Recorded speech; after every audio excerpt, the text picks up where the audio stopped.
Oh, what a tangled web we weave when first we practice to deceive. This famous quote describes perfectly the New South Wales Equality Bill put forward by that great champion of female rights and child protection, Alex Greenwich.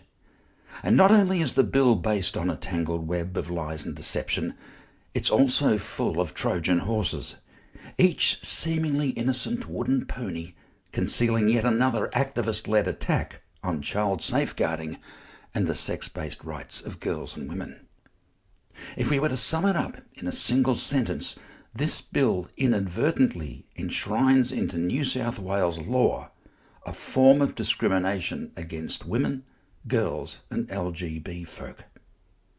The people who voted for Alex Greenwich were not told they were voting for this, and they should confront him about this deliberate betrayal. For the sake of our kids, families and friends, this poisonous bill cannot be allowed to pass, which is why here at Active Watchful Waiting we've analysed every aspect of the bill and broken our analysis down into bite-sized chunks that are easy to understand. We've made it incredibly easy for journalists and politicians and ordinary people to quickly spot the main problems with the bill and the smoke and mirrors that mask its true intent.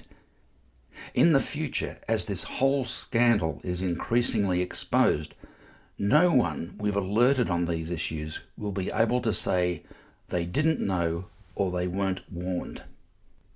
As a matter of urgency, it's essential that media representatives delve deeper into the ramifications of the bill. And to help this process, we are providing resources that will facilitate in-depth reporting. We've just published our entire analysis of the Equality Bill, both the bite-sized bits and the more detailed bits, on our new website called billbreakdown.com.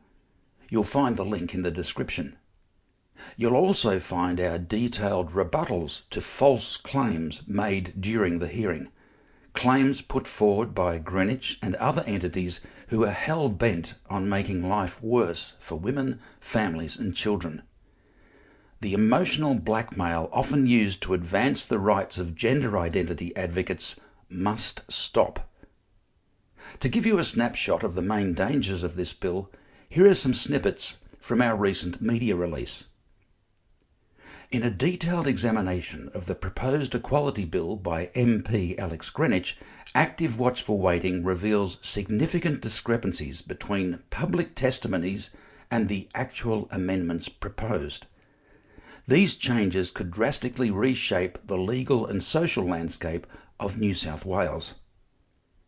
Despite assurances of minor adjustments, our analysis indicates that the bill introduces sweeping structural changes, from undermining sex-based rights to affecting religious freedoms. The implications of these amendments stretch far beyond their initial presentation in the Commission hearings. Key concerns include misinformation during the hearings, risk to children and vulnerable groups, the bill's endorsement of irreversible medical interventions for minors is alarming and necessitates immediate attention and action. Surrogacy as human trafficking. The bill promotes surrogacy, which the European Union has listed as a human trafficking offence, raising significant ethical and legal concerns. Erosion of sex-based rights. It undermines the sex-based rights of women and same-sex attracted individuals through provisions for self-identification. Now, as the old TV commercial says, but wait, there's more. If you think those massive concerns are the only reasons for rejecting this dangerous and totally unnecessary bill, here are some more. Let's skip through just a few of the proposals, the concerns we have, and our own recommendations. One sweeping recommendation across the problem amendments is to withdraw them. Again, all of this is fleshed out further on billbreakdown.com.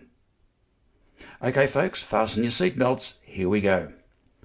One amendment would remove sex-based protections in sports, allowing self-identified gender identity to dictate participation, compromising fairness and safety in female sports. Our concerns are increase of physical harm to females, females self-excluding from sport due to male inclusion, and Australia ending up out of sync with world competition standards that permit female-only competition. Our recommendations are to reinstate and maintain sex-based definitions and protections and enforce stringent guidelines that prioritise biological sex in sports categories.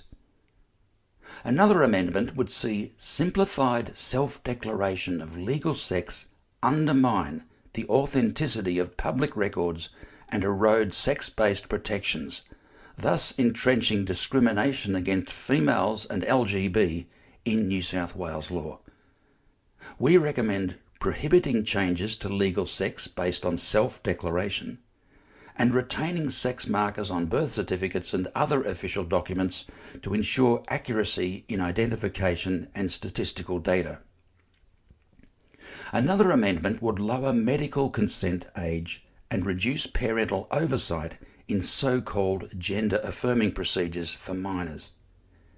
This is politicians overriding medical consensus, which risks children's well-being and prevents the exercise of parental duty of care obligations. As such, we recommend upholding rigorous consent processes for minors undergoing medical treatments related to gender identity, ensuring parental involvement and psychological assessment, and strengthening safeguards to prevent undue influence by external bodies or ideologies on minors making life-altering decisions. Now, you're not going to believe this one. Another amendment would result in diagnosing gender non-conformity as a reason to transition children. This is pure medical scandal material and must be rejected.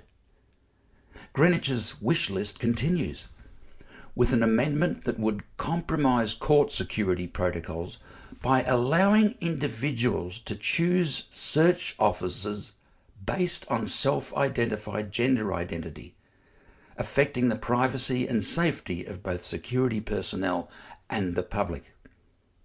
Our obvious recommendation is to require that searches be conducted by officers of the same biological sex.